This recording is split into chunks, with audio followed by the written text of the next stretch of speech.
have to let you know you're being recorded, apparently, for legal purposes. Okay, well, I Okay, know that now. good. I'm glad. So this is Awen of Primal Druidry. I've been stoked to hop back into conversations with cool pagans across the country. So Matthias, I'll let you introduce yourself. All right. Well, first of all, thanks for having me on. Um, Secondly, well, I'm Mathias Nordvig. Um, well, how do I introduce myself? I am an author of Nordic pagan stuff, and also in that regard, somewhat of a community builder, possibly. Mhm. And yeah, I also do scholarship in this field and yeah, those kinds of things. So I guess that's me. Beautiful. Well, we've definitely wanted to speak about this for a while. So it's been a couple of years. So I'm out in Los Angeles, generally speaking, and it's overall a pretty good place to be pagan and witchy oriented. There's different options. And I've sort of been submerged in that whole public pagan sphere since I was 17, so about 10 years now. But as much as there are options, um, I always kind of wanted just something a little different. And I'm very much of the belief of like, if you feel tempted to complain, first shut up, see if you can help. If you can help make it better, then cool. If you can't, or you feel like for whatever reason that's not the best case scenario, then do it yourself. And again, don't complain because this stuff is hard and people are paying out of their own pocket and time to make things happen. So, no need to whine about it, but just figure out what you're looking for and how you can bring it to life. So, I can totally, where do I start? So, as much as I sometimes will make fun of the D&D and pagan crossover, I was doing meetups out of a D&D themed cafe for a good few months there because they were super nice to us. It was a great environment for it. Um, and I guess I'll just happen to saying that, like, if you don't have a pagan oriented meetup or a way to meet others in your area, or what you have doesn't quite work for you, it can literally be as simple as just finding a cafe where people are nice and they don't care that you have a few people that are talking about witchcraft. In my experience, no one really cares what you're doing as long as you buy a little something to hang out there for a while, and that's kind of it. Um, which I thought was great fun. And we ended up doing like some tarot readings and stuff for the staff. But I sort of realized that I wanted to put my focus on doing actual ritual because, I have a day job, I have other obligations. I don't have all the time in the world to throw just at pagan community organizing, which I, think is worthwhile. But in any case, I'm curious, like, so you're in around Denver, sort of what are you cooking up over there? Well, I'm not really cooking anything up in terms of like a like a group as such. Mhm. But I mean, I definitely have some things to say about how it can work to create groups, stable groups. And one of the things that I liked about what you said was essentially that you were hinting on keep it simple, Yes. right? Like that. I think that's a really important part of it. I think like I mean, in all my years of being part of pagan communities of various kinds, Nordic pagan communities, both in Scandinavia and later on here, um, like what I have experienced is that trying to like create something like a community, a group, an organization with a lot of paperwork and red tape and structure and walls and all that stuff. That's that has never really worked out, in my opinion. Yeah. Like a bunch of people coming together saying, "Oh, we want," like for instance, we want an organization, and it's like, well, why?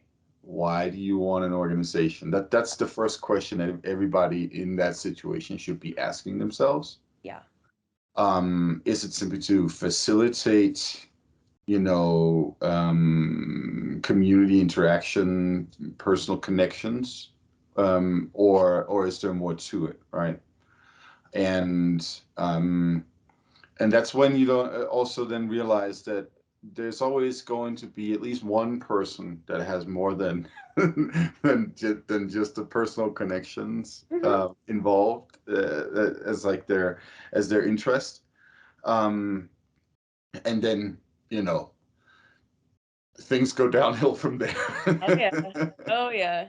Well, I think I don't know if this is exactly what you're getting at, but for me, what comes to mind is I've been thinking more lately about how it is so important for people to have well-rounded interests outside of this stuff. And I say that as someone who like I love going super hard in ritual. Like I'm happy when I'm exhausted post ritual. Like I love, throwing a ton of energy into it.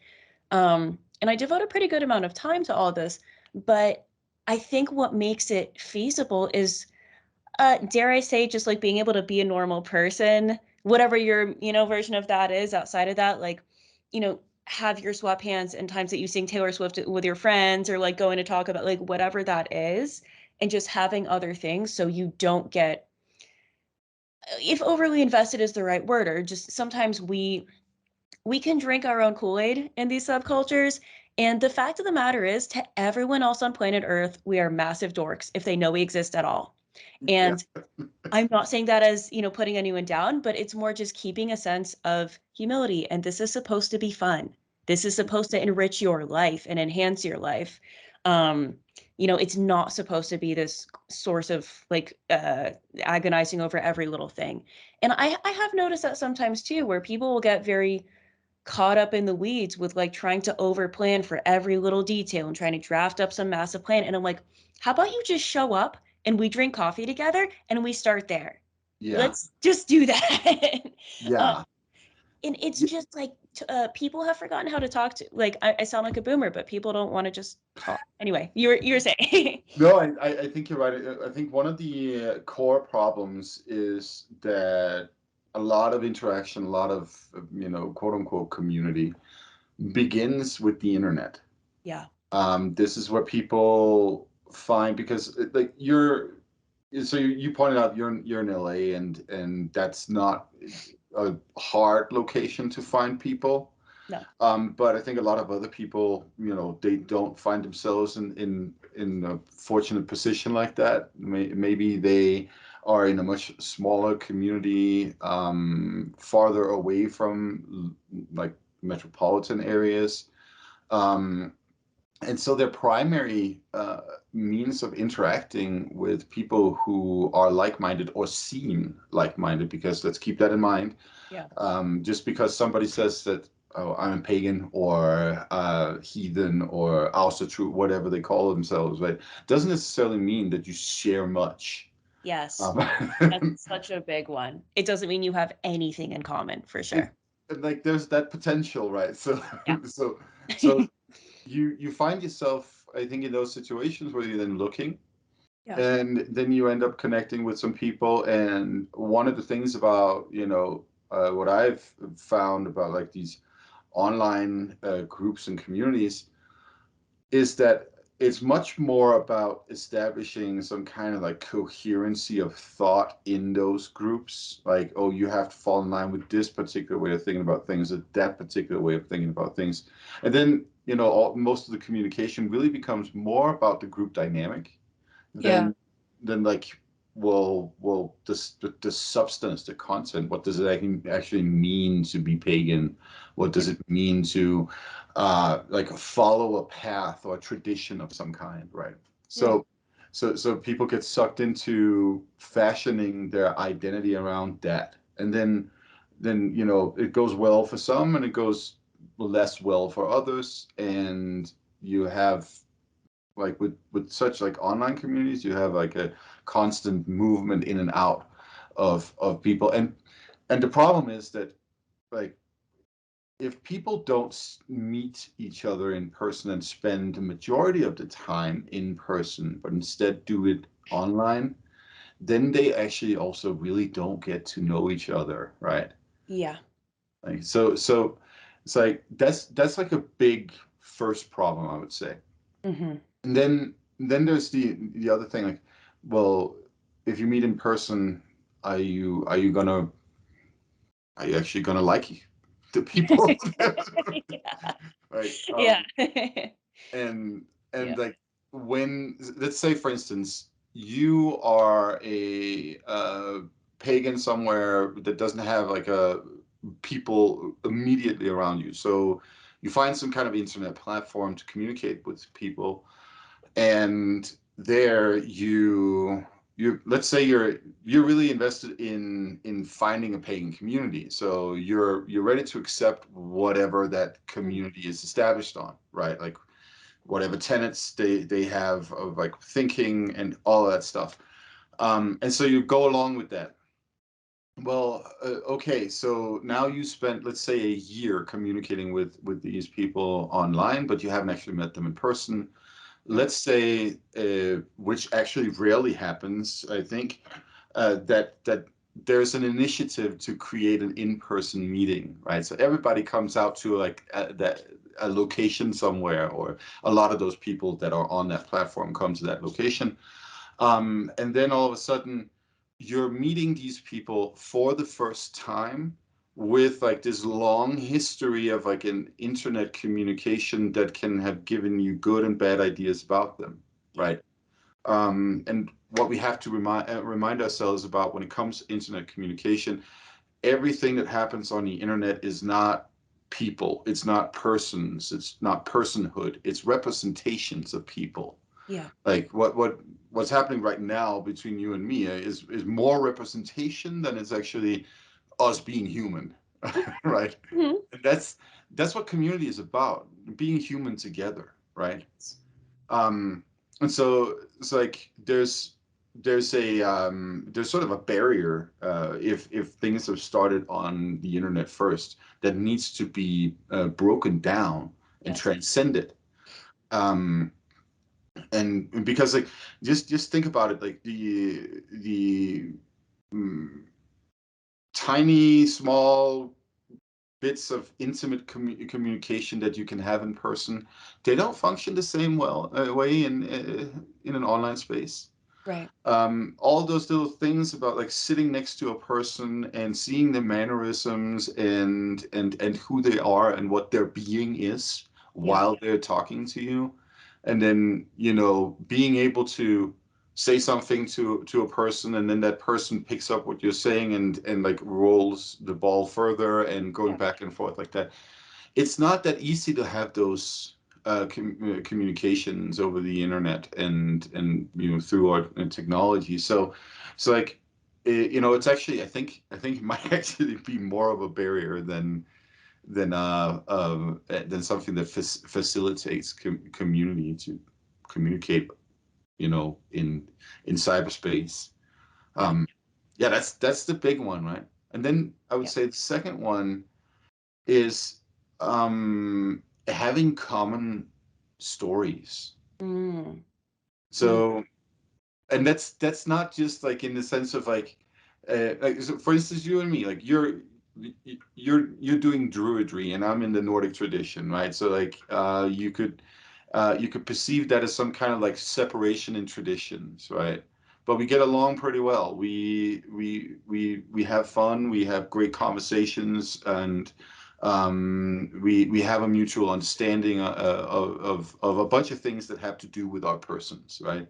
Mhm. Um, and that's because there is that level of establishing community between these two individuals in a personal connection, and it doesn't really matter if there's like a difference in tradition or anything like that, right? If Right. that makes sense, right?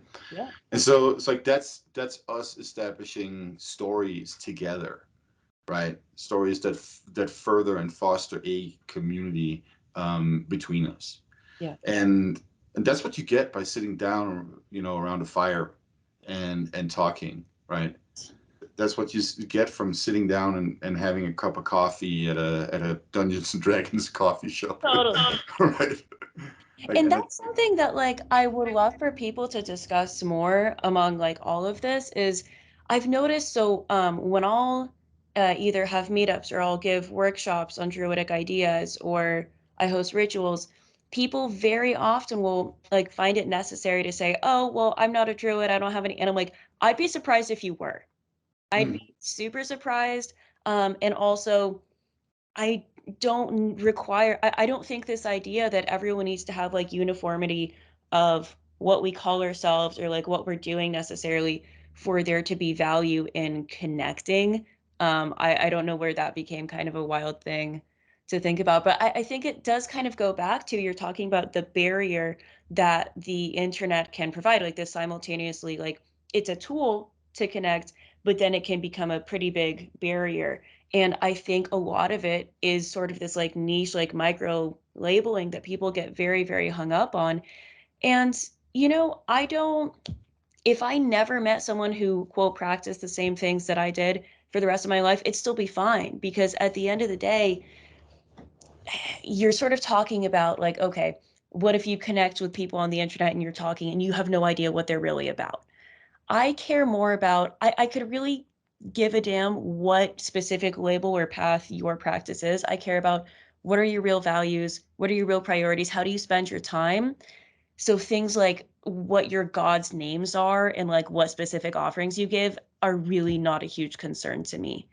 Um, and to me, like that was one of the big draws of, modern polytheist practice is like a lot of us have a really hard time with authority and like with being told to practice in a certain way. So the idea of like going from that and then trying to almost like recreate it in here is like not what I'm here to do. I have zero interest in that at all.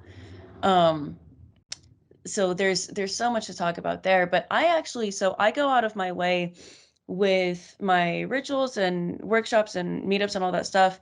I have just enough of an online presence with it to sort of organize like, all right, here's when I'll be here, here's when we're doing this, just like for organizational purposes. But I don't have a group chat. I don't have a Discord. I explicitly do not have any of that. I encourage my folks that come out, like, hey, if you guys want to interact with each other, swap numbers, swap Instagrams, whatever. But I'm not doing that because then that becomes its own little digital world. And then everyone's like, okay, well, I can't do this, I can't, like, just, it doesn't need to devolve into that. Um, so I don't know. I think it's when you have the possibility of keeping things in real life. I get, like you're saying, that plenty of people don't live in areas with a ton of pagans. I get it's not feasible for everyone, but if it is feasible for you, I really think there's a lot of value in trying to stay as much offline as possible because there are people who come out to my stuff, for example, who probably don't see each other outside of that. And that's fine. Like, that's probably how people did things for a very long time, and that's not any less valuable. um and I'm definitely someone that I love, like I've said, like ranting and rambling, and I can have really long conversations ideally, if I'm having a good time, but I don't necessarily like to just text someone, hey, what's up, every day. Like, I don't, that's not what I want to do. Even if I really like you as a person, I'm not necessarily just sitting around texting you. I infamously don't like to, if you send me 5 videos, I'm not watching them. I'm just not. no, Um, either. yeah, because it's a different sort of thing. So you brought up two different points, and they were both super valuable. But there's that. I don't even know where I want to take it from there. If you have a thought. Well, yeah, I mean, I have a couple of points. Like one of the things, for instance, okay, so say that you're into the Nordic tradition. You call yourself Norse pagan, House of True, whatever the terminology you use, right? Like, so what we already know is that if you're trying to find a community of that kind, like you run into like or you can run into some pretty gnarly people, right? Yeah. Like you can run into some pretty unsavory political groups, for instance, right? And um, like just simply if you were to go online and like type in let's say also true community or Norse pagan community or something like that, then all of a sudden you have all of these different people with like opinions about politics and all kinds of things that you didn't have to sift through, right? Now the problem is also that like if you were to find a like an in-person community, Hmm. that could be the same thing, right? So like you that's that's also a big problem, right? In terms of establishing community.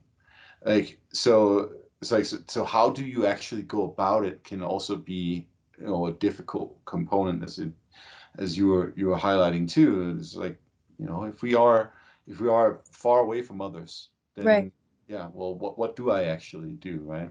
But Hmm. this is where I think, you know, trial and error is to people's benefit. Um, to try and see and then go from there. And then, you know, you could also set yourself up as somebody who's organizing something. But Yeah. that's where, you know, we have multiple caveats, I would say, Oh yeah. multiple issues that we have to deal with. Real quick, that does, you talking about that, it makes me think. So, as I kind of like host things, I always have the same set of questions that I give to people.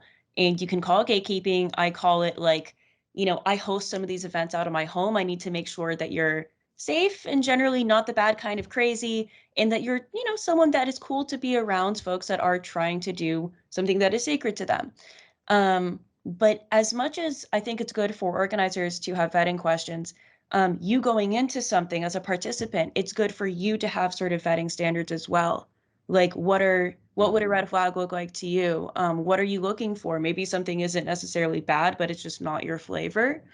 Um, and people get this wrong idea with calling everything gatekeeping. Like if it's not a free for all, that it's gatekeeping. And I really disagree with that because we're setting out to do something that historically is really unusual and makes you uniquely vulnerable. Like when you're seeking to do something, quote, spiritual or whatever it is, you're at the very least like making yourself pretty open in more ways than one. And to have standards around not doing that around people who aren't safe for in whatever way, um, I strongly support that because why would, there's no reason to set yourself up to be hopefully not harmed, but to have just a shitty time at the bare minimum. Right? I know. I think that's a good policy. Yeah. And also, like on the other hand, like if you end up in that situation, being a person creating a community or trying to create one, like you there's some, you know, pretty severe pitfalls that you can end up in. Like, Oh, I for mean, the big one is like ending up becoming your own little guru. oh yeah. Like, yeah, it's like don't do that. Oh, Because then you weren't in it for the community in the first place, then you're in it for, you know, basically boosting your ego or and whatever you can get out of that, right? yeah. Um, and but there's also the other side of it that you and I have talked a little bit about before we sat down and record, like this situation that, you know, all of a sudden you sort of like become some kind of like facilitator or manager or uh, yeah, like the service person on on the other end of the phone line, Yeah. like they're like, oh, can we do like people have like a million requests and all that Yeah. kind of stuff as well as like, okay, that's that's interesting, like especially like Right. if you're It's hosting it. and that's where like I'm just gonna say, and this is like not me being sarcastic or an asshole, I hope. Um, I am such a big fan of if you don't like something, I think I started the podcast saying this, to do it yourself.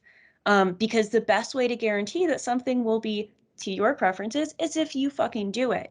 And I generally believe that if at least one person wants something, at least a couple of other people are going to be interested in it as well.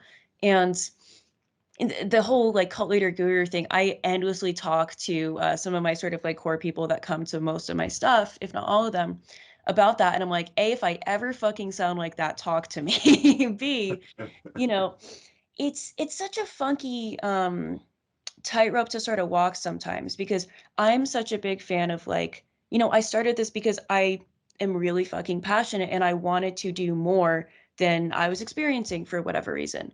And I wanted to create an environment where people could, if you want to step up and do a verbal evocation, you don't need to be looking at a script to do it. You don't need to be told to do it. You don't, like, just there are pockets of time in the rituals that I do publicly for people to participate as actively as they want. And that's what I want. That's what I'm looking for.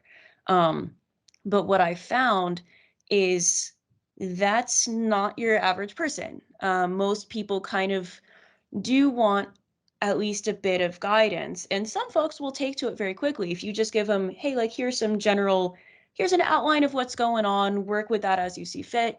Some people, like my bard, her name's Annabelle, who I adore, like, she has transformed, what I sort of originally said is like, okay, here's a point in the ritual where we will sort of open the gates of magic. And this is something that Arnriel Fane does. Like, I like to joke that I do basically just a more unfettered, sort of wilder version of ADF's core order of ritual. I just do it more organically, but I've adapted it from that template. And she turned it from something that was usually just kind of a lip service, may the gates be open, no shade to anyone. And she turned that into like a multi-minute trance evocative experience. And I never tell her what to do. I'm just like, hey, here's a general vibe for what we're going for this ritual. Give me your best. Yeah. And sometimes the morning of, and amazingly, she still delivers sometimes. So, anyways, people work differently, obviously, and some folks will want more or less direction than others. I think ultimately it speaks to your character and what you're looking for and what you're creating. As long as you can meet people where they are, and it's more about people having a good, meaningful experience than your personal thing. I'm sorry, like, forgive me if this is crass. I've said this a million times, though. Some people that really are on a power trip and want their ego stroked, go be a dominatrix. Go into the BDSM world. Like, if you need to hear that you're the best and you're so awesome all the time, there are places where you can do that, and it's relatively, I don't want to say harmless, but it's less messy. You know what I'm saying? So maybe go get that need met somewhere else, and then come back and evaluate your reasons for doing it. Sorry, not sorry. I don't know if that was remotely on the train of thought you were thinking, but experience. Well, yes and no. Yeah. Yeah, no, I mean, yeah, because the thing is also like, well, doing rituals, ceremonies. The question is also like, what are they for, right? And Yeah. like Yeah. the that comes back to, well, what kinds of intentions did every individual who showed up there come with, right? And um, again, like if for instance you're a person inviting, well, then you have your, like, I guess that would be the formal intention, Mm-hmm. saying this is what we're doing. Mm-hmm. Um, but then people also bring their own stuff to it, right? Always.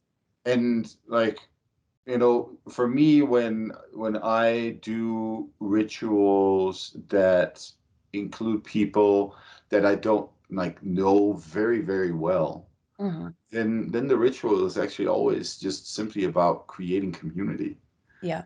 That's the purpose of the whole thing, creating community with the people there, Mm-hmm. creating community with the land and with all the spirits around, Mm-hmm. and basically tying everything together and making people feel that they have had a chance to communicate with whomever or whatever they needed to communicate with, right? So like, Yeah.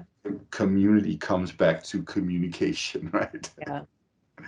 Like, and that's, but then what you sometimes find when creating this community rituals is that people have come there with another intention. Yeah. They've come there with maybe a very specific intention, Mm-hmm. and the question is that, does that intention align with the communal situation? Yeah. um, and that I've seen, yeah, curious situations arise from that. Dare I ask what? Because you're thinking about something specific, clearly. Oh, I mean, I have 40-something years on me when it comes to being part of pagan communities. So, like, I've seen a lot of funky stuff. Oh, I bet. I mean, this is what kind of sometimes just irks me is like, let's say, for example, that you're going out to these events because you're looking for a hot witch girl. You can be non-disruptive about that. If you can just act like a normal fucking person and you're not being gross about it, I personally, I don't think that that's natural. You know, like people trying to find partners, there's no better way to do it. It's how you do it. And if you're sitting there being gross and turning everyone off, like I'm gonna tell you to leave for one. I'm gonna ask you to not come back too. But if people can just be normal about it, then I don't have a problem with that. But I don't know if you're sort of there's obviously like worse intentions than that. Like that one I think can be either harmless or shady depending on how you do it. Um I personally I put in my sort of like vetting form questions thing if like very specifically if you are looking for a soapbox to project certain dogma, this is not the group for you. Whether that's veganism, whether that's CrossFit, whether that's your whatever political views, I actually don't care what they are. This is not the place for them. Especially if it has to do with, you know, like requiring anything of other, like just no. Yeah. Um, Rejecting dogma of any and all kinds is kind of it's a pretty high priority for me. So if that's like crucial for someone's idea of practice, it doesn't inherently I'm not saying it makes you a bad person. I'm saying that there were a lot of different tribes for a reason, and this one is not for you. Hmm. So Yeah, I mean, yeah, I personally have a hard time understanding people who want to, set up dogma. I mean, that's not how our traditions used to exist. yeah. Like the dogma, the idea that there is like a set and specific way of thinking about being heathen, Hmm. those kinds of things. Yeah, not so much. I mean, they're cultural expressions. Right. Um, you have like cultural expressions in different groups, um, but each expression points back to the same thing, and that is what it actually means for us humans to be humans in the world with other humans and with other than human beings, right? Hmm. So so it's and this is where it gets tricky, right? Because then that means that those things that we, for instance, like if we take the Nordic traditions and we're like, oh, people in the Viking Age in Scandinavia, they believed this and this, and they acted like this and that, and so like first of all, it's unlikely that that's true. Yeah. And I say that as an academic who has studied that stuff my entire life. The Yeah. reason for that is a number of problems with source material. But secondly, the other reason that this is uncertain and true and problematic is that like there's likely to have been a plethora of expressions Hmm. of community in different ways and people coming together and creating community based off of a number of things, right? Like Yeah. proximity to one another, just like we live in the same fjord in Norway, right? Mhm. It's like so now we're going to work out how that works, and then over time these like cultural modes then build up and so on, right? And so like we today, um, we are at best, maybe like third generation pagans. I mean, Right. it really depends on how you want to make the cut. But something to that extent, I would say like third third generation at best third generation of second wave pagans. Like there was the 19th century, but that was its own little funky thing. Yeah. um, and and the traditions and cultural expressions that existed once before you know, in the case of you and I, these European populations that we associate with were converted, right? Like Hmm. they are gone. Whatever that was, it's gone. And so what do we do now? Well, the only thing that we really can do is to try to understand the cultural material, the traditional material that has survived, Right. and then build a new functional and modern context for all of this, right? And like so you have people that are sort of like seeking some kind of ancient expression, and what I've found with those is that they usually tend to end up sometime in the late 19th century, early 20th century for whatever is ancient. Hmm. It's not that ancient, guys. Yeah. um, and and it's also understandable because it's so difficult actually to really understand what a society would actually have looked like prior to the conversion period in Northern Europe. Right. Like, what did society look like before church institutions, monarchical institutions, modern, not modern, but modern for the time, trade networks and interactions and new ideas of loyalty and fealty and gender roles, all these kinds of things were introduced in like the late 900s and early thousands in Scandinavia, for instance. Right. It is incredibly difficult to wrap your head around because there are so many factors to take into consideration for that. And so, like, my approach, going back to this notion of stories, Mm-hmm. is that we have all of these stories that can clearly express something different than what we are used to, what we have been presented with through our upbringing. Let's say we grow up as Christians or something like that. We get a new set of stories by being introduced to like the Nordic story world, the stories about Thor, Odin, all that kind of stuff. Hmm. And then um, what we can do next is then to think creatively, right? Think creatively about our existence and what it means to be human here. Yeah. And unfortunately, what I often see, I feel, is that a lot of people try to just like cram those stories into the same box that they were raised with, right? Which Yeah. they found constrictive to begin with, which is why they're here in the first place, right? Right. But now don't know anything else and are not willing to think creatively, as you're saying. Well, maybe not willing, but maybe more as like, well, I mean, you have to break out of the box, right? Right. Like, and if you don't have anybody to help you do that, well, then it's going Sure. to be very, very difficult, right? Yeah. Um, then of course, willingness comes in wherever, if the help shows up, but the help for some reason ticks you off a little bit, right? Hmm. Maybe provokes something with you, then you might be more less inclined to be receptive to that help, right? And Okay. so then it gets harder, right? And going back to dogma, right? Like Yeah. people trying to establish dogma around this cultural material from Northern Europe and saying, oh, being modern Nordic pagan is this or Right. that and so on, right?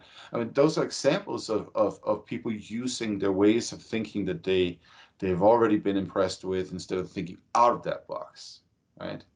I think so many people are honestly, um, they're looking for Church 2.0. Um, Mm-hmm.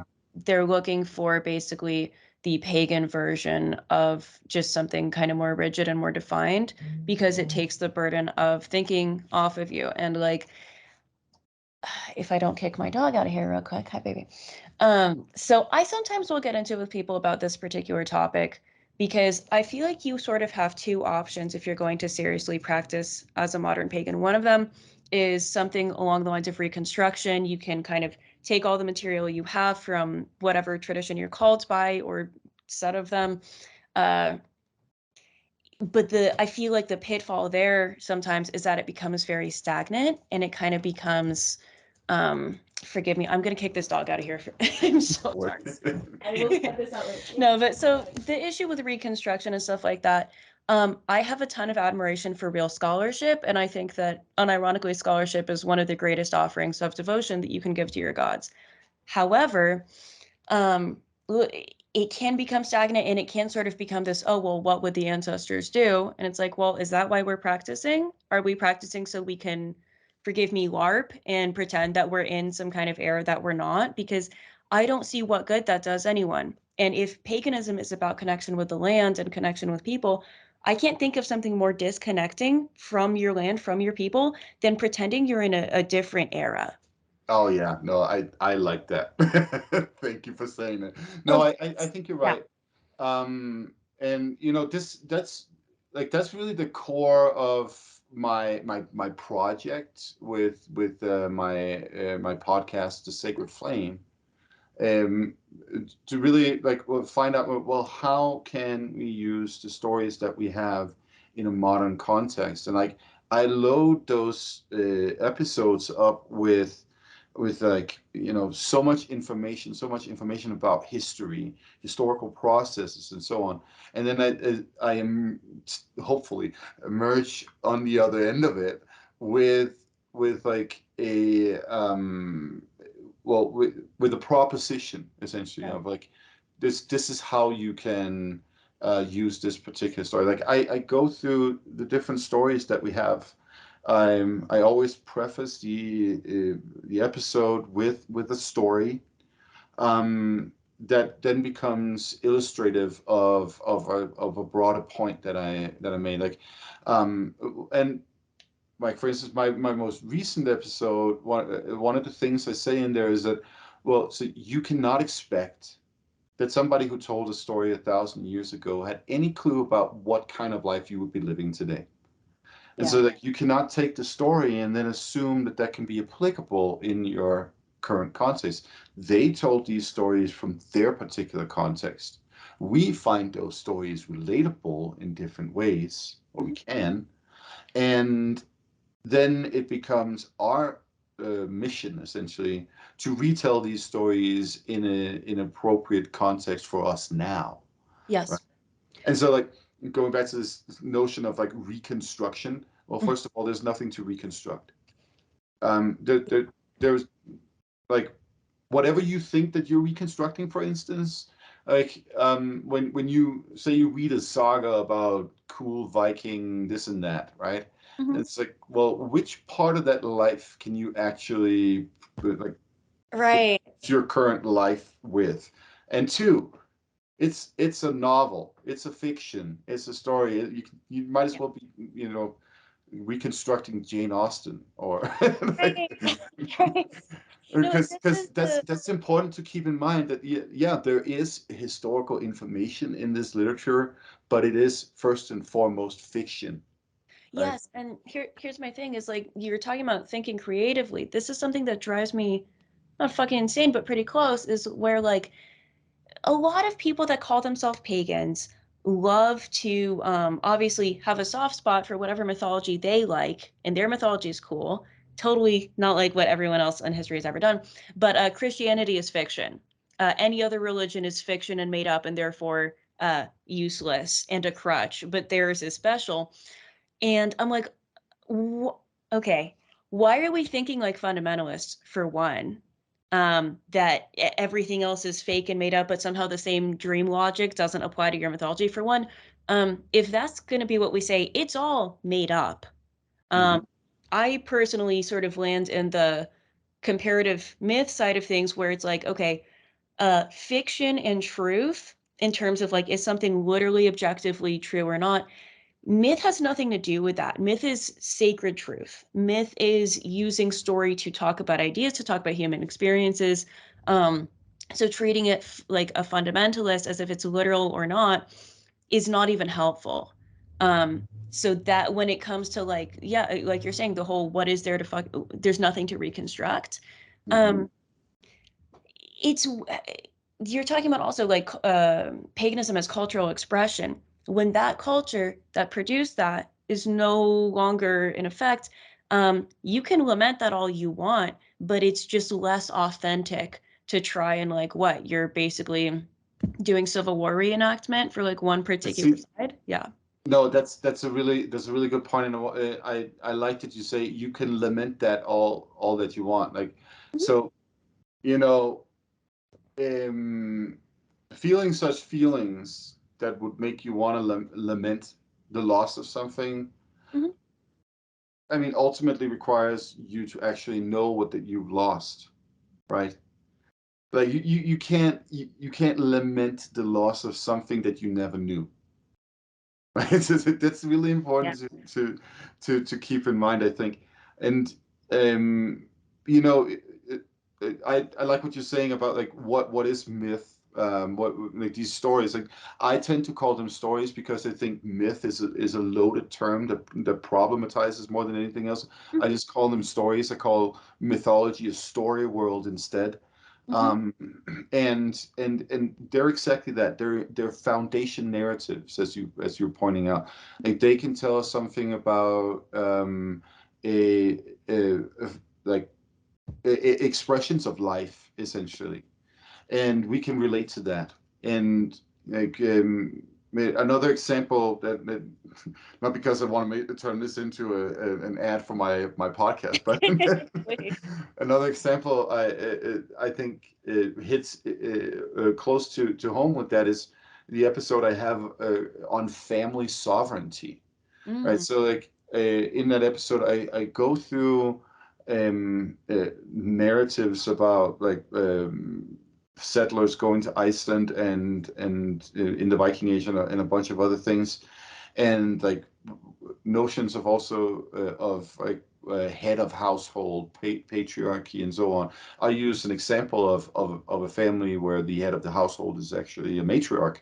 Um, and it's all to point out that the core that we can like extract from all of this, the relevant thing to extract from all these stories about how these Viking families worked and functioned and all that stuff is not like, oh, so you have role A and you have role B as like a person of this particular gender or this particular relationship, family relationship to that particular person. No, no, no. What we want to extract from all of this is that a core value is family sovereignty.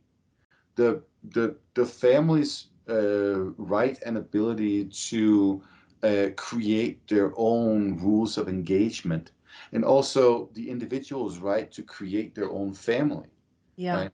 Like so that, for instance, can be a family that is established on,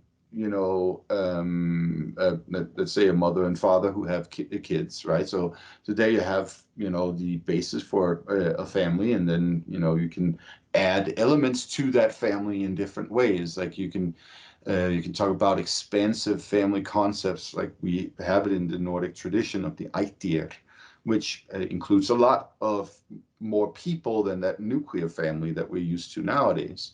But you could also look at family as something that does not have to be predicated on people having kids with one another as such. Maybe family are very close ties between people that we would otherwise consider friends or Right. something like that, right? It's like that's family sovereignty. To go out and creating that kind of thing is to establish family sovereignty. That is the heathen part of the whole situation, Mhm. right? Mhm. Because the heathen part always comes back to what is actually, basic human function. Like Mm. what do we as human beings do in the world?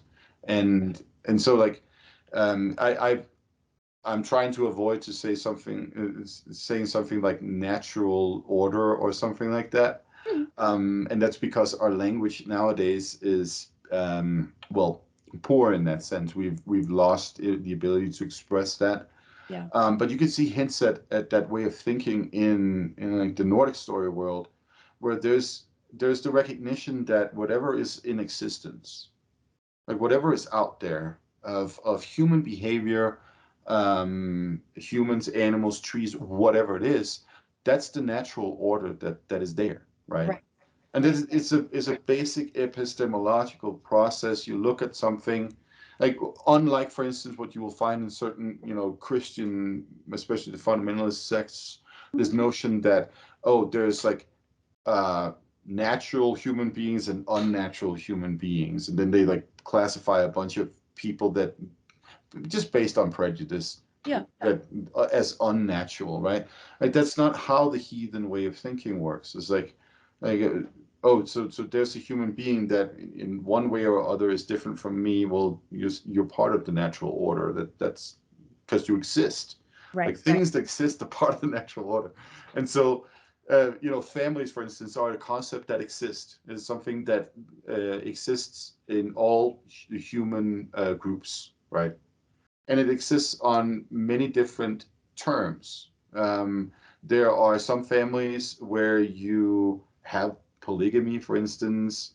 Mhm. There's some families where you have polyandry.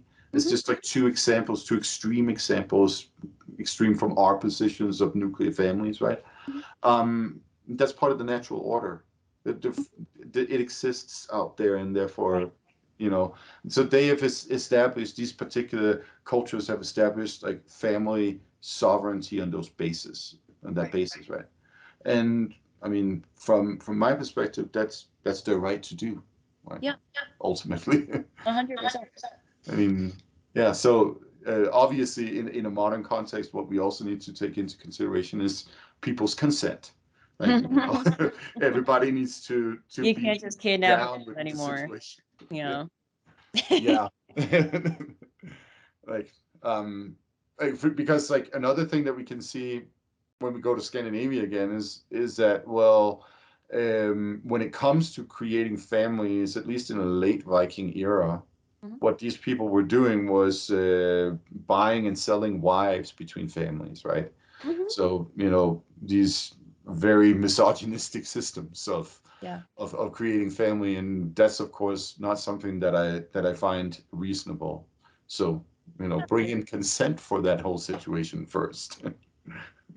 You would hope so. Yeah, you would No, definitely but hope. that's part of like working with the tradition that we have and Right. incorporating it into a modern situation where, well, we have such things as respect for the individual human, right? And that needs to be part of the whole situation No, of always. course. I mean, I think that that's just ultimately you're talking about reading things critically isn't the right word, but like you're looking for overarching ideas and themes as opposed to just, well, this character was wearing red on Thursday, so clearly that's sacred. Like it's you're looking for things that tie ideas and stories together. And I tend to think that that's at least a more fruitful approach, especially as a modern pagan, because especially with what I'm interested in with Druidry, we have so little. Um, I would say the Nordic traditions have at least a lot more to work with in that regard. So have fun with that.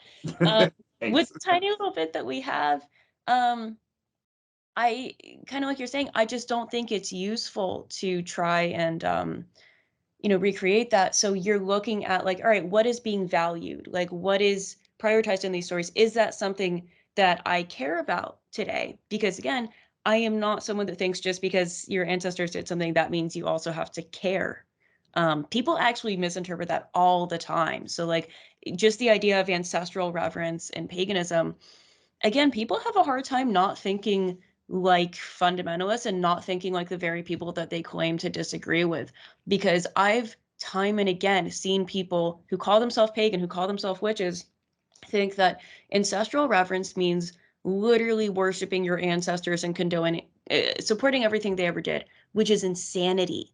Hmm. You're out of your mind to even think Yeah. that. Um, And also, do you even know who your ancestors are? right? Many do not. And personally, so where I sort of take a lot of this stuff, and I think at least could be food for thought for people in this general day and age, do what you want with it. Part of the reason that I started doing my own thing, and I initially used to call it Mudcraft because that was like very much a fuck you to, I dislike race essentialism of any kind. I'm half Jewish. Like my mom is her family's generations from Iran. Like I'm the first generation from her side to even be born here. And then my father is like Irish, English, whatever, like 1% Scandinavian. Just that's why I'm like, fuck it, I'm a mutt. I'm a mutt. I don't care. I have no attachment to identifying as any one part of this because it would be ridiculous. I have too much going on in here. Um, and frankly, like a lot of us are what you would call eclectic witches. I don't necessarily use that label, but people are pulling from different stuff.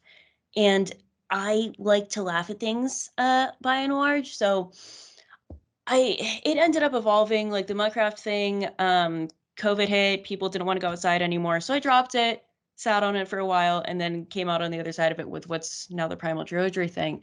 But it's funny how in our attempt to like find something definitive from the past to like give us some kind of anchor or compass for the future, looking for the ideas helps so much more because I feel like I've gone full circle from like looking for, oh, like specific beliefs or telling me what to do to, um, you know, what I do now is literally regionally based. It's just, are you here? Do you want to do stuff that correlates to this general outline of ritual?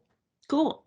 Yeah. Like I'm not interested in, if people feel like sharing stuff about themselves, awesome. But like, I don't care about your fucking pedigree. Like that's the funniest thing to me is No, like, I think it's yeah. really important what you just said there, the word pedigree, like Mhm. because what we should understand about these ideas about ancestry is that the way that people tend to think about ancestry today was designed in the 19th century in a very specific context, and that specific context was like rampant racism and white supremacy, right?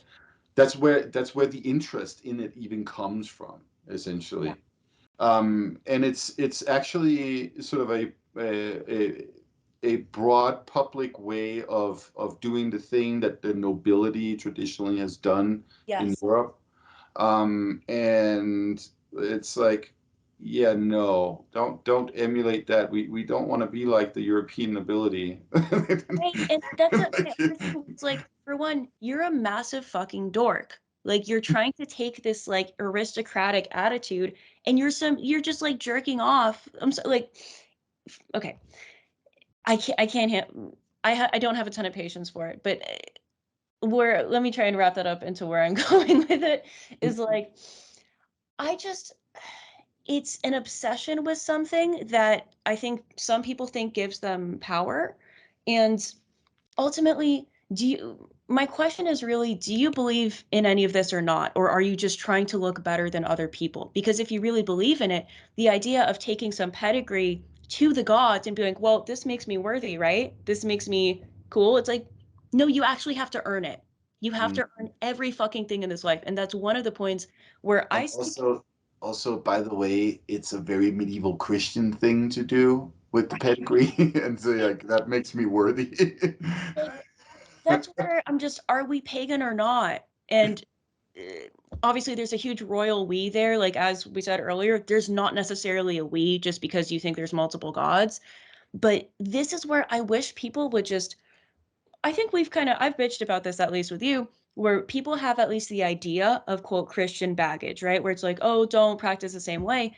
But no one ever fully unloads that. We never look at all of this stuff. And I think people get so caught in the weeds of like arguing with each other over the specifics of labels and stuff that it doesn't seem productive. It doesn't seem helpful to actually look at, all right, like what ideas do we not even have any fucking use for?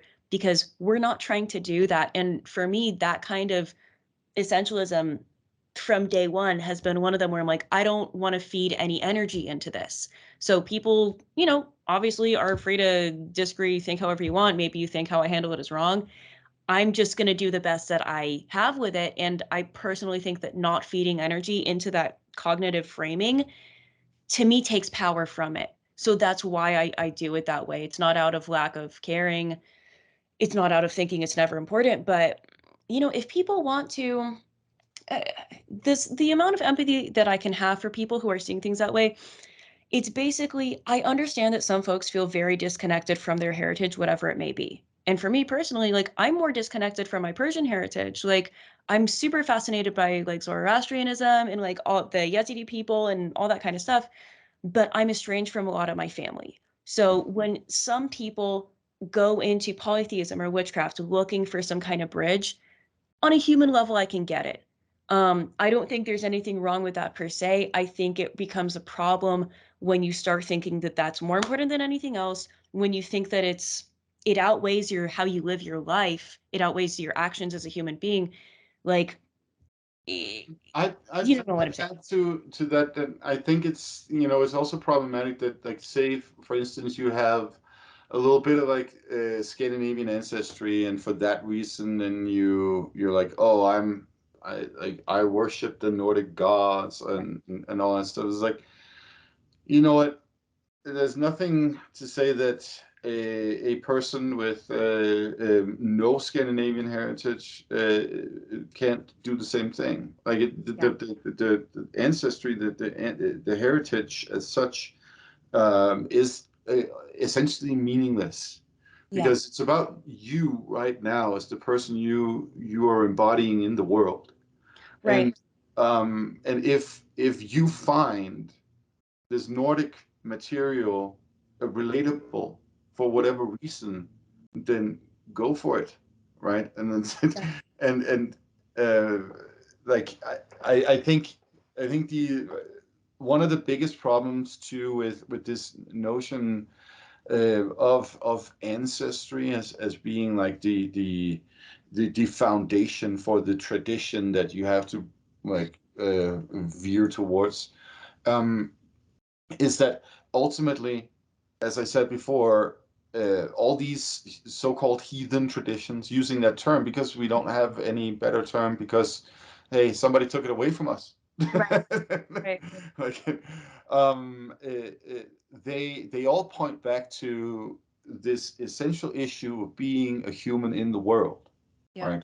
And as a human in the world, how do I relate? Hmm. How do I relate to things in the world in general, right? And so the story worlds that we have, they are the language that you can use for that.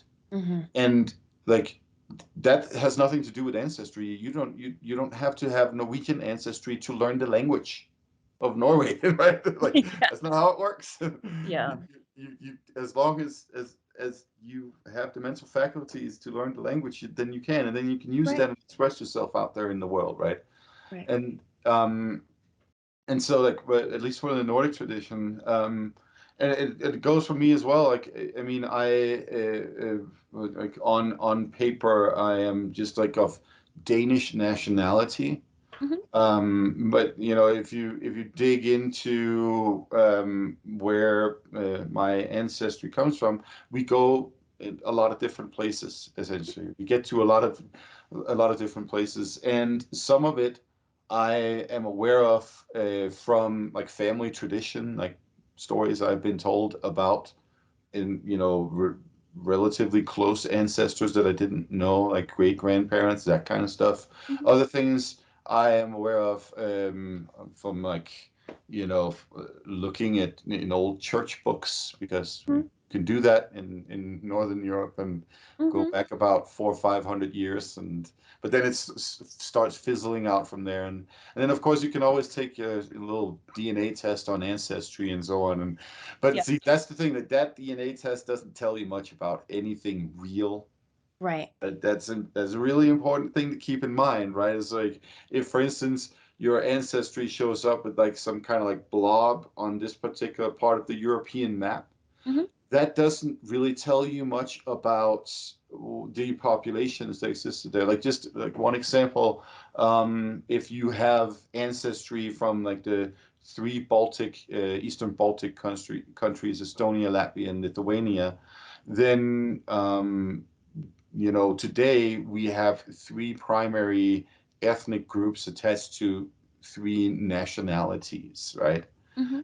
Estonian, Latvian, Lithuanian. Well, okay, cool. What about the Curonians, the Kursenieki, the Chute, like all of these the other populations that have lived there and have had their own specific ethnic identity at some point, and now they've either been assimilated into the primary groups, or maybe after World War II, they were moved by the Russians to somewhere in Siberia, or a bunch of other things, Yeah. right? Like, and this is what people always forget about such things as like their ancestry on like these like internet app thingies, right? Like Right. they forget that it doesn't actually say much. It just says that it is somebody down the line came from that particular area and shares the majority of their genetics with the majority of that population that lives there, Yeah. right? It tells you nothing about that person's identity. Right. Like, who was that person to begin with, right? We don't, we usually don't know if we don't have stories, right? Yeah. And that's one of the things too. Like, so again, I think it's important to also, as you mentioned, to have a little bit of empathy for people who go that route, um, because the problem is that we have lost those stories Hmm. quite often. Most families don't have a lot of knowledge of who they are and where they came from for a Yeah. multitude of reasons. Like when it comes to Americans, right? There's those Euro-descendant Americans over here, right? They've already suffered a disconnect from where the migrating family came from, Hmm. right? And then modernity has kicked in, and we've gotten separated into like these small family units where there's very little coherency with the other family members. So there's a general loss of story as well. Yeah. Right? So we basically, and that's why so many people do that kind of like ancestry research, right? People used to do that um, with archives and church books and all that kind of stuff before such things as ancestry.com was launched, right? Hmm. Um, but it's essentially the same thing of like trying to figure out something about who I am more than simply just a consumer in this particular society, right? Yeah. Yeah. So like I can definitely be empathetic of it, but when it does kind of come back to modern paganism and like looking at practice instead of like, I'm sorry, what I see is if not arbitrary, kind of near arbitrary facts about someone, it doesn't mean all that means is that's what DNA you have going on. In terms of practice in the here and now, if you're not doing something that's some kind of direct family thing, which if you are cool, um, it doesn't guarantee anything. That doesn't give you any like experience with ceremony or story or anything else. And I saw sometimes I'll see folks ask like, why do American pagans and Americans specifically, why do we not call ourselves American and why do we say, oh, I'm like 50% Irish and blah, blah, blah. Like, and I was thinking about it because this was asked in a pagan group that I was taking a look at recently. And I really thought about it. And I'm like, well, at the risk of sounding like a jerk myself, I think a lot of people do that not because they're trying to sound, hopefully, I mean, no one is trying to sound pretentious, even if you do. Um, it's because there's a lot of Americans that are trying to distance themselves from that identity because they don't like something about the government typically, or there's something in history that they don't want to associate themselves with. And while those reasons themselves can be understandable, it sounds very disingenuous to everyone else is kind of what I've gathered is like, all right, dude, like, no, you are not a Viking because you have, even if you're like 70% Scandinavian, cool. You've lived in California for how long? Like that's not your experience. And like, I wish there was a less loaded way that people could kind of have those conversations because it anytime you open that up, it can devolve so quickly into this like accusatory minefield that people just stay out of it. But again, that's why folks, I think at least a lot of the time, don't want to identify as American. Whereas I've been calling what I do American Druidry because I live here. Mm-hmm. That's the long and short of it. I'm not associating with shit. It doesn't mean I'm not personally responsible for everything the government has ever done. It's literally I don't want to sound pretentious. I don't want to sound like I'm pretending that I've been living on the like literal Isle of Avalon somewhere and I just arrived in California. Like as much as like you and I generally have an understanding that like, you know, myth and story and like sacred truth, anyone can access that, obviously. That should be obvious. But to me, it kind of it is important to say like, hey, like, you know, no, I've never even been to whatever three motherlands I could claim from my DNA. Like, and it's not about that. That's my way of saying it's not fucking about that. It's about we live here and now. I simply live in Southern California. You know, it's 2023 for the time being. Um, this is me trying to form a relationship with where I am, when I am, with the people that are here. And that's it. There's no extra connotation to that period. And people are No. so to be like, oh, that's ethno national or whatever. And I'm like, dude, I just live here. That's it. Oh wow. Yeah. People call that ethno-national. Yeah. Oh, okay. Yeah. That surprises me. No, no, I mean, Yeah. no, like my my paganism. I mean, yeah, sure. I was born in Scandinavia, lived in Greenland for a bit, and in Scandinavia, and and like that's where I have been raised with various traditions that we call pagan, right? Okay, cool, but like now I live in the Rocky Mountains, Mm-hmm. Mm-hmm. and my paganism is founded in this that I live in right here. Yeah. Like I walk around in the space that I live in and create connections with that space. Yeah. That's that's what like ritual and community for me is all about. Right. And yeah, sure. The language that I use for that is, you know, it's what people tend to call Old Norse. It's a Mm-hmm. little more complicated than that, but never mind. That's the scholar that kicked in. Like yes, like the language that I use for all of that is from Scandinavia, and it's an older version of the Scandinavian languages that exist now, Yeah. which also brings in an element of cultural complication, but that's another matter. Sure. But it's like and the the focus is embodying the person that I am here right now in this space, Yeah. this physical space. Yeah. And so it's like what I'm not communicating with some like I don't know the Odin that sits somewhere on a mountain in Sweden or something like that. No, no, no, no. Like Yeah. he's right there, right here with me right now, and he's got nothing to do with any kind of like Scandinavian ancestry in that sense. There's Mhm. no tie there. He's an Odin that's emplaced right here, right now. Yep. Right? It's a spirit of this place, not a spirit of a Scandinavian realm of some kind.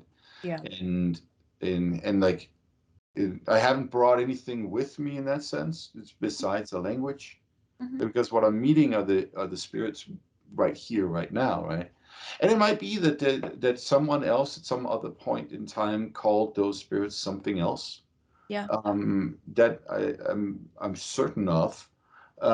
This is my way of showing respect and reverence for the place that I exist in, right? So in that sense, I mean, that would make my paganism American too, right? Yeah. Yeah.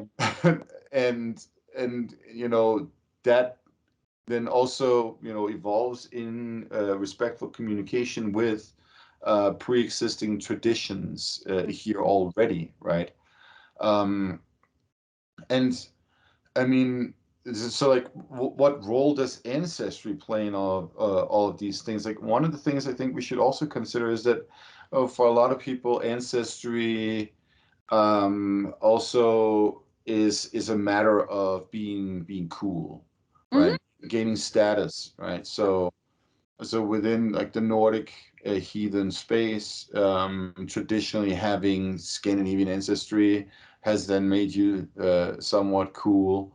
And then what we also see is that like, oh, if you have I think that's we see that in a broader witchcraft pagan community, like, oh, if you have some Yeah. indigenous ancestry of some kind, then you all of a sudden are like on a pedestal as well in different ways. And you know, this is all reproduction of you know, those white supremacist racial schemes, Yeah. like all of it. It's Yeah. not making anything better. And I Yeah. say that as somebody with a certain smidge of indigenous ancestry. Mhm. Right. And that's that. And by the way, that indigenous portion has nothing to do with what I do. Like Yeah.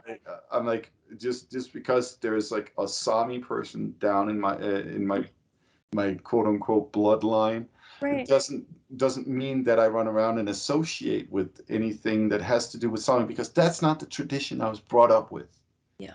Like, like I was not raised with any of that. Exactly. So you know, it's that's just that. Right. And this is where, like, I think if people take a certain enjoyment in connecting with their heritage, cool. But when it comes to specifically like practicing paganism, practicing magic in the here and now, I just want to take the wind out of those fucking sails in terms of that even mattering. Hmm. Because it just, it has so little to do with almost anything that we're doing. And I think I can safely say like we there, because look at what most folks are getting up to. I mean, I'm always fascinated to find something that, you don't see every day practice wise, but a lot of what we're up to out here, I mean, I specifically think about druidry and druidic magic as a methodology as much as it is a religion. So, you know, uh, yes, like I can coast on the. I have no interest in making it about me being partially Irish. I have zero interest in that. Hmm. Um, it could, I don't know. There's so much, like, I respect anyone's bridge to find something that matters to them. And also, like, people get a little snippy about like pop culture in this regard too, where like and I've done this, so I can't call the kettle too hot here, but like making fun of people that like saw Vikings, a TV show, or Marvel or whatever it is, and then decided they were pagan. And I'm like, where were they supposed to find it? Yeah, yeah. Like, I get it. If you decide to be ignorant, like let's say it calls to you, but you never do any research outside of that, sure. Okay, let's make fun of you then if we're gonna do that. But like if that's where you heard about it, you know, like I said, like I'm lucky to be in a good position in LA where like it was never, I heard of it since day one. Like you see like witchy shops like around the area. There's people doing things in public. Like you have a precedent. And this is again actually like a modern day like regional difference, is like there's a lot of reference points if you want to get weird with it. Um, but let's say you're in South Dakota or the Midwest, like maybe that's all you got. Hmm. So, I'm not really into shitting on people unnecessarily for things that are beyond their control. So I just like with all of this, like from heritage to how you come to paganism to whatever, I would love it if we had more discussion on practice itself. Like, Hmm. because personally, that's all I want to do. I love doing magic. I love doing ritual. I love when people can really drop in and have a meaningful experience. And a lot of the time, like multiple people will come up to me afterwards and have starkly different experiences from each other, and all of them were powerful. And that's the point. The point to me is not uniformity. It shouldn't be like everyone needs to come to this for the same reasons from the same background to do the same things. Why? Yeah, That like and yeah. and like we're not Christian, right? So like this obsession with almost like something that resembles conversion, or like try or needing to, it goes back to just everyone wanting people to think the same shit. There's no reason. I'm not convinced that, like, from my, if your standpoint is magic, if your thing is that you're going to be a witch or a pagan or whatever, at least in my experience, I have found that the deepest stuff happens when you require the least amount of intellectual kowtowing from people or needing everyone to be the same background. Bullshit. Hmm. Prove like prove it. Yeah. I don't think you can. No, I mean, no. first and foremost, that like diversity is, in my opinion, always better. And why? It's because it brings multiple perspectives. Sure.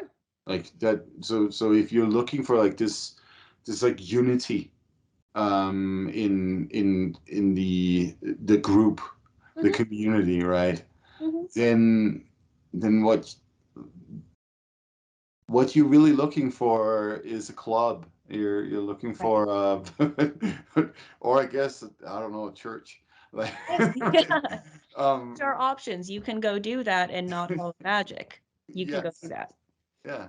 But if you wanna meet people, from the perspective of like, I respect your person, however that is, Hmm. whatever whatever constitutes your person, Hmm. and you respect mine, and we meet each other at that point, where we can, we can come together and, for instance, facilitate that communication with the land, Hmm. facilitate that communication between other humans, and broader from us to the rest of society, for that Right. matter. Like that is, I mean, to, to sound a little sobby, that is just beautiful. Right. Totally.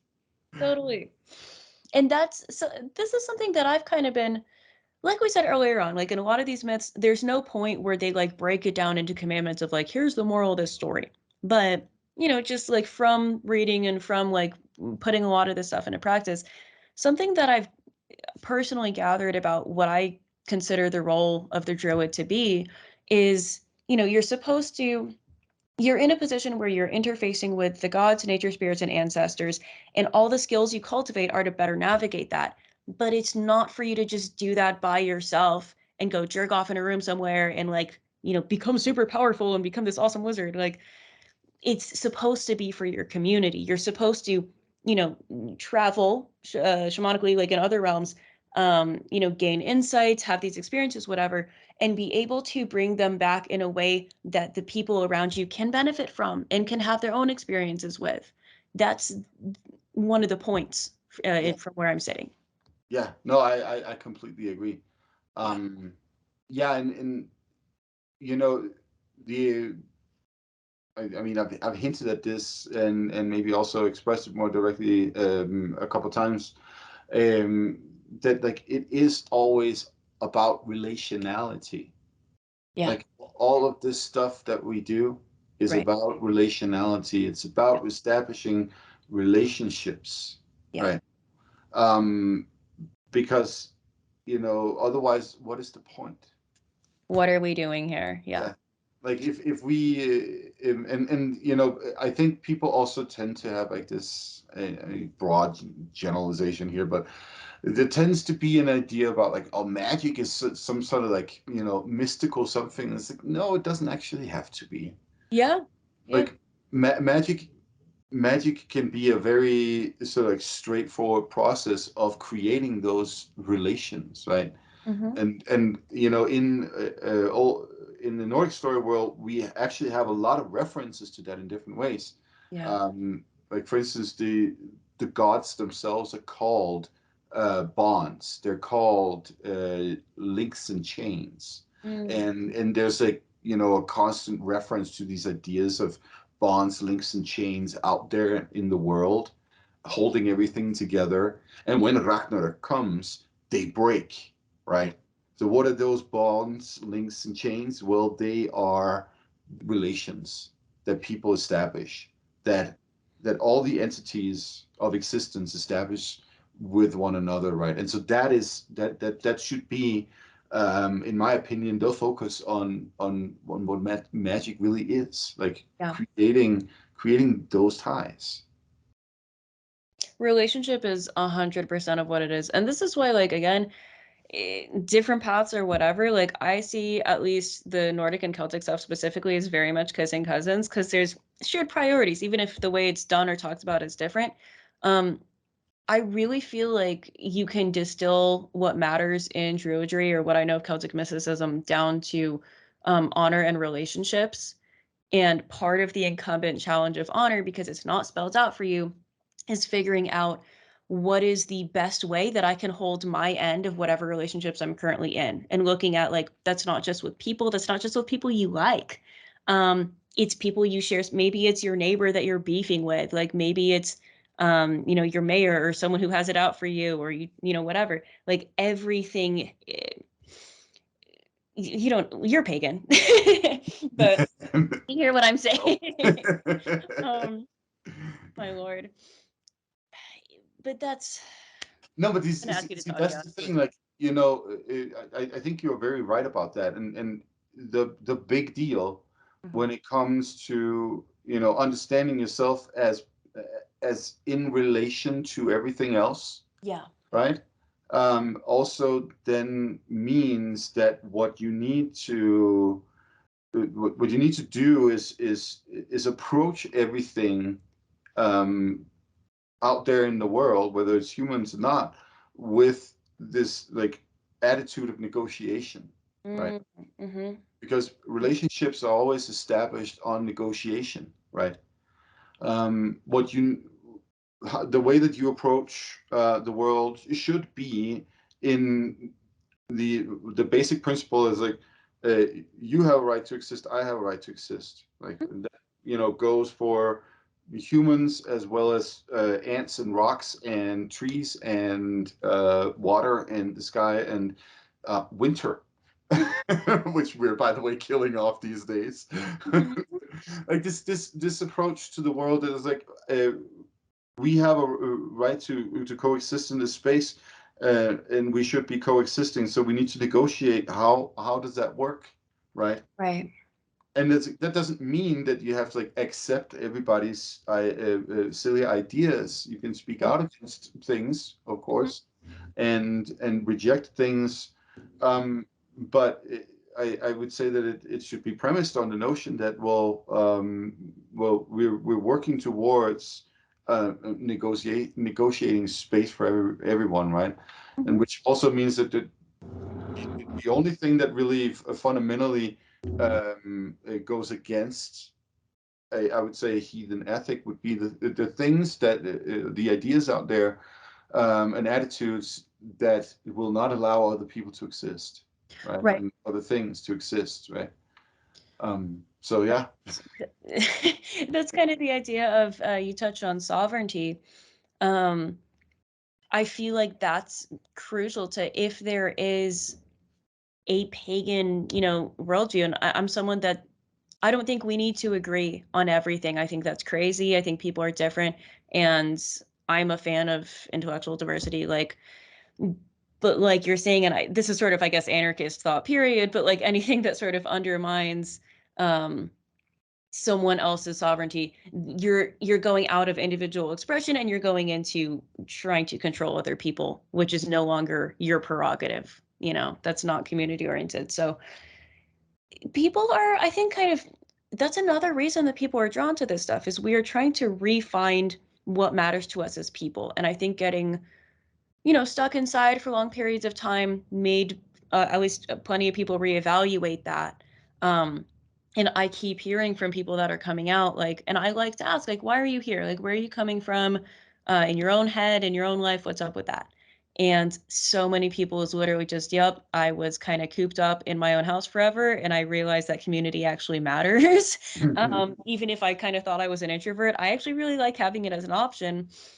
And we're not past that. And that's where, like, again, I'm not against looking to the past for inspiration. And for, I think, like a phrase that I like to throw around is looking to the past as a wellspring and letting it water the here and now.